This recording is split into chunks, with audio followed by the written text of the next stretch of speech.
मुझे लग रहा है और जनता को भी लग रहा है सोनीपत की को कि मोहनलाल बड़ौली बहादुर, ईमानदार, मेहनती किसान और पहलवान अब जल्दी ही प्रदेश का मुख्यमंत्री हो सकता है। और यदि मुख्यमंत्री ना बना तो सबसे बड़ी ताकत हरियाणा की सोनीपत जिले के हाथ में होगी मोहनलाल बड़ौली के रूप में। मैं कलोई से तो चुनाव लड़ सकता हूँ, बाकी किसी विधानसभा से मैं चुनाव नहीं लड़ूंगा।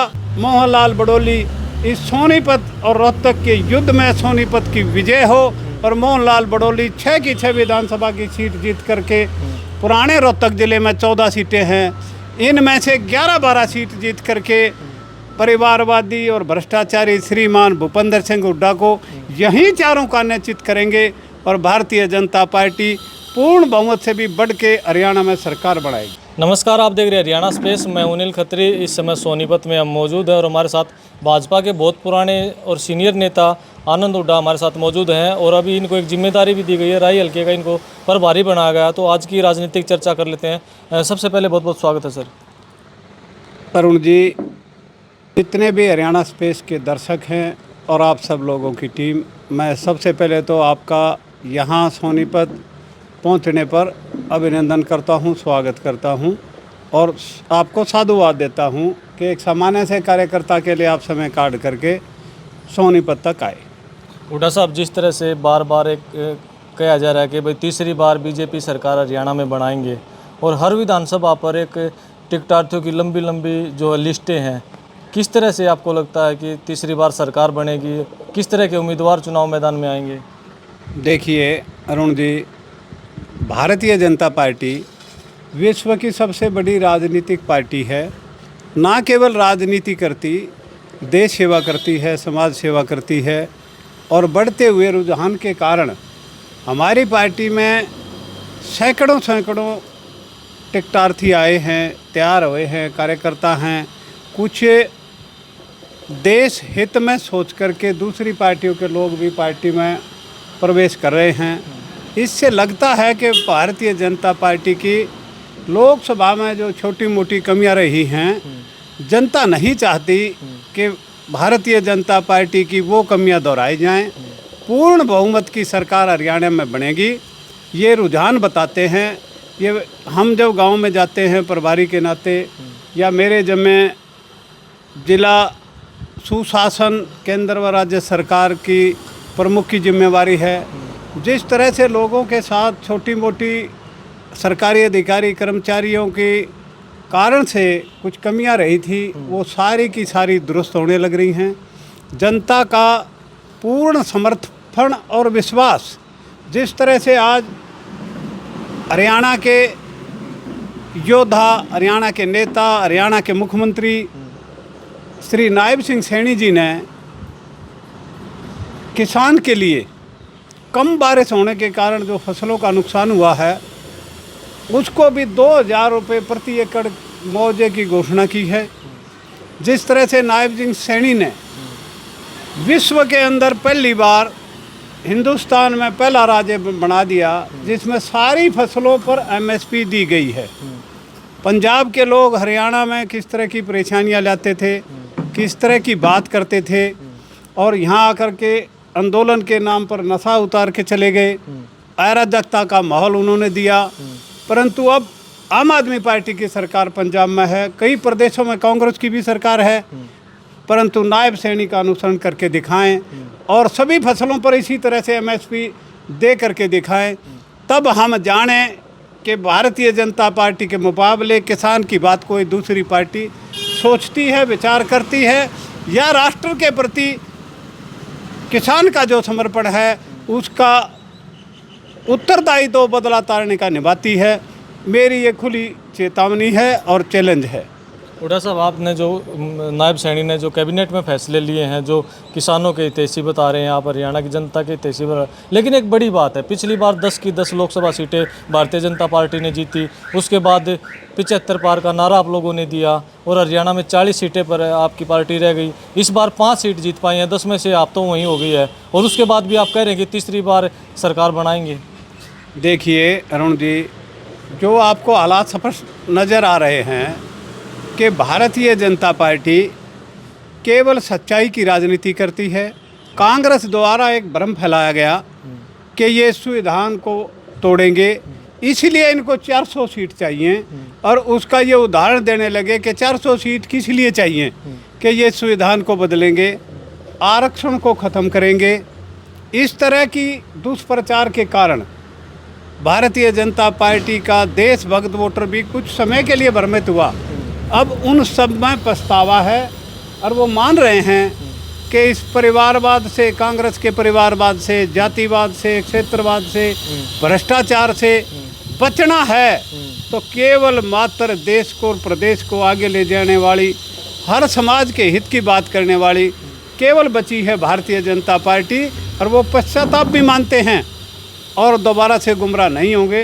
पूर्ण बहुमत की मजबूत सरकार बनेगी और सोनीपत को हो सकता है मुख्यमंत्री की बराबर का तो मोहनलाल है ही, हो सकता है कि मोहनलाल बड़ौली इस सोनीपत और रोहतक के युद्ध में सोनीपत की विजय हो और मोहनलाल बड़ौली 6 की 6 विधानसभा की सीट जीत करके, पुराने रोहतक ज़िले में 14 सीटें हैं, इनमें से 11-12 सीट जीत करके परिवारवादी और भ्रष्टाचारी श्रीमान भूपेंद्र सिंह हुड्डा को यहीं चारों का निश्चित करेंगे और भारतीय जनता पार्टी पूर्ण बहुमत से भी बढ़ के हरियाणा में सरकार बनाएगी। बड़ी बातें आप कह रहे हैं हुड्डा साहब, लेकिन एक बात ये भी है कि जाट जो है वो भारतीय जनता पार्टी से एक तरफा नाराज़ हैं, कैसे मनाओगे आप लोगों ने? देखिए, जाट बहादुर है, जाट देशभक्त है, जाट का समर्पण बहुत ज़्यादा है। जाट जाति के नाम पर, क्षेत्र के नाम पर कुछ गुमराह हुआ था लोकसभा के चुनाव में। अब जाट की समझ में आया है कि जिस तरह से ये बांग्लादेश का मामला हुआ, अब खिलाड़ियों का मामला ये आया, तो स्पष्ट केवल और केवल कांग्रेस भ्रष्टाचार और क्षेत्रवाद, परिवारवाद की राजनीति करने के लिए हमें गुमराह करती है, हमें इस्तेमाल करती है। जाट समझदार है, बुद्धिजीवी है और सबसे ज़्यादा देशभक्त है। पूरे के पूरे जाट समाज की भी समझ में आता है, हम खुद भी जाट हैं, हमारी समझ में आ गया सबकी में कि केवल और केवल नायब सैनी देश के लिए न्याय कर सकता है, बिना पर्ची खर्ची के गरीब आदमी को नौकरी दे सकता है। किसान की कम बारिश होने के कारण भी फसल में जो नुकसान हुआ 2000 रुपये मुआवजा दे सकता है, पूरी फसल की MSP पर खरीदने की गारंटी दे सकता है और खरीदने लग गया है। और भाव भरपांतर योजना के तहत यदि किसी फसल की किसी कारण से खरीद नहीं हो पाई तो उस नुकसान की भरपाई भी नायब सैनी और भारतीय जनता पार्टी की सरकार करेगी। और अब तो सोनीपत वालों को इतना मजबूत वकील मिल गया कि हरियाणा प्रदेश ही सोनीपत से चलता है, तो अब रोहतक सोनीपत की चौधर नहीं, केवल सोनीपत की चौधर के लिए हरियाणा का जाट भारतीय जनता पार्टी को वोट करेगा। आपने भूपेंद्र सिंह हुड्डा को चुनौती दी है, लेकिन भूपेंद्र सिंह हुड्डा तो कहते हैं कि ये मेरा घर है, और जब भी वो यहाँ आते हैं, चाहे रोहतक की बात हो, चाहे झज्जर की बात हो, चाहे सोनीपत की बात हो, आप इतनी बड़ी चुनौती दे रहे हैं और वो खुद अपना घर बताते हैं इस इलाके को। श्री भूपेंद्र सिंह जी हुड्डा नाते में हमारे बड़े भाई हैं, परंतु कई लोग मुझे से पूछते हैं कि तुम हुड्डा होकर भूपेंद्र हुड्डा की दूसरी बात क्यों करते हो।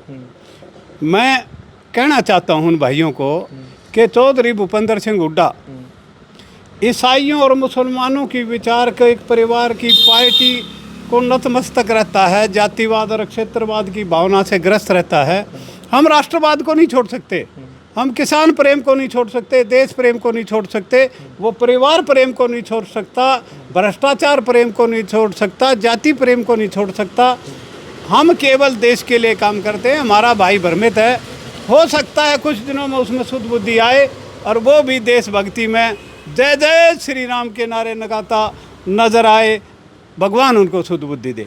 लेकिन आज भी इस एरिए में उनका असर है, आज भी उनकी चौधर की जो लड़ाई है लोगों के, आज भी लोगों में उनका असर है, उस बात को आप कैसे नकार सकते हैं? मैं स्पष्ट बताना चाहता हूँ, ना उनका असर था, थोड़े बहुत भ्रमित लोगों के कारण ऐसा लगता होगा। आज तो बिल्कुल वो असर समाप्त हो चुका है। लोग समझ चुके हैं कि इस जो फसल की MSP है, इसकी समिति का अध्यक्ष चौधरी भूपेंद्र सिंह हुड्डा ही था, उसने ही ये रिपोर्ट दी थी और वो कांग्रेस से लागू नहीं करवा पाया। और आज भारतीय जनता पार्टी के कार्यकर्ता जो आज मुख्यमंत्री है प्रदेश का, लोकप्रिय मुख्यमंत्री ने जो घोषणा की है उससे किसानों के चश्मे उतर गए हैं। उनकी समझ में आ गया है कि असली किसान हितैषी कौन है। और मैं किसान मानता हूँ, मैं जाति पे आधारित बात नहीं करता, परंतु जाट सबसे ज़्यादा जागरूक है, सबसे पहले समझता है और वो राजनीतिक भाषा को भी समझता है। वो कभी भी किसी ईसाई परिवार को, किसी मोमडन समर्थन को, आज भी वक्फ बोर्ड के कानून पे संशोधन आ रहा है, उसका बेटा दीपेंद्र हुड्डा बोल रहा है कि ये मुसलमान के साथ शोषण है, ये मुसलमान के साथ अन्याय है। तो किस तरह से लोगों के चौंधे नहीं टूटेंगे कि ये लोग हिंदू विरोधी हैं, देश विरोधी हैं, किसान विरोधी हैं, परिवार पोषक हैं। बाड्रा को किस तरह से ज़मीनों की रजिस्ट्रियों के घोटाले सबके सामने आए। उसके बाद भी दीपेंद्र हुड्डा सबसे ज़्यादा वोटों से जीते और अभी आपका जो बीजेपी का 10 साल कार्यकाल रहा है उसका हिसाब मांग रहे हैं कि यात्रा निकाल रहे हैं। उसका हिसाब जनता देगी और जनता देने भी लग रही है।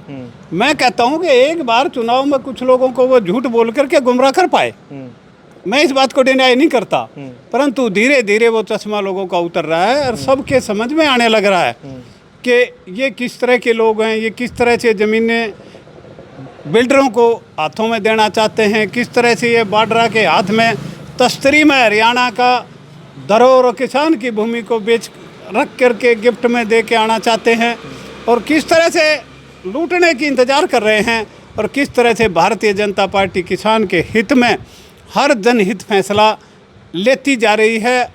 और आने वाले 1947 तक भारतीय जनता पार्टी इस देश को विश्व गुरु भी बनाएगी और ये समृद्ध और संपन्न देश भी होगा। आपने एक बात कही थी कि भाई चौधर की लड़ाई है, इधर मोहन बड़ोली है, उधर भूपेंद्र हुड्डा है। फिर ये जो चौधर की लड़ाई है, इस इलाके के लोग तो ये चाहते हैं ना भूपेंद्र सिंह हुड्डा तो मुख्यमंत्री बनेंगे, मोहनलाल बड़ोली तो प्रदेश अध्यक्ष है। तो जी भूपेंद्र हुड्डा के पास आज पूर्व मुख्यमंत्री के सिवाय कोई पोर्टफोलियो, कोई जिम्मेवारी उस परिवारवादी पार्टी में नहीं है, परंतु सोनीपत का स्वाभिमान बढ़ाया है और सोनीपत में मोहनलाल बड़ोली पार्षद बने, विधायक बने, जिला के अध्यक्ष बने, महामंत्री पहली प्लान में बने, दूसरी तरफ से प्लान में महामंत्री बने, इसी प्लान में अध्यक्ष बने।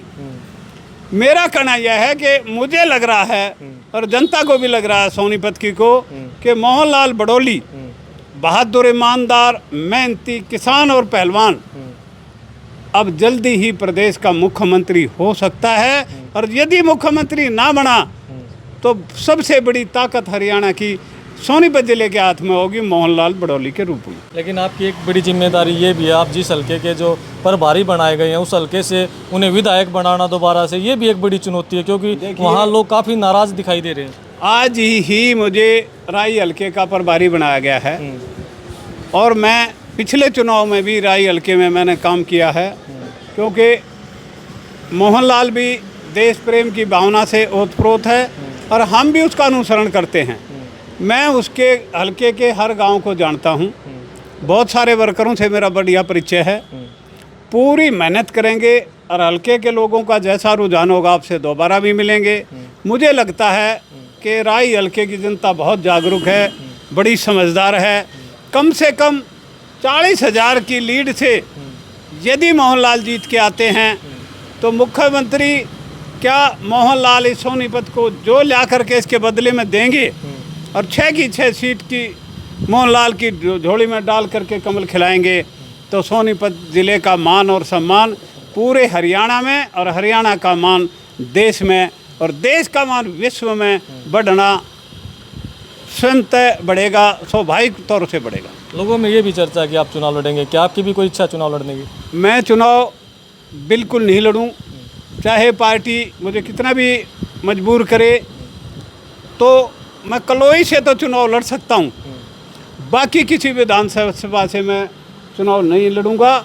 मैं केवल भारतीय जनता पार्टी का पूर्ण बहुमत की सरकार हरियाणा में बना करके बिना पर्ची खर्ची के गरीब आदमी को, अंतिम आदमी को दे करके, इसी में मेरी संतुष्टि है। और पार्टी भविष्य में कभी चाहेगी तो हमारी कोई किसी तरह के भी चुनाव लड़ने से कोई मना नहीं करेंगे, पर इस चुनाव में मैं कोई चुनाव नहीं लड़ूंगा।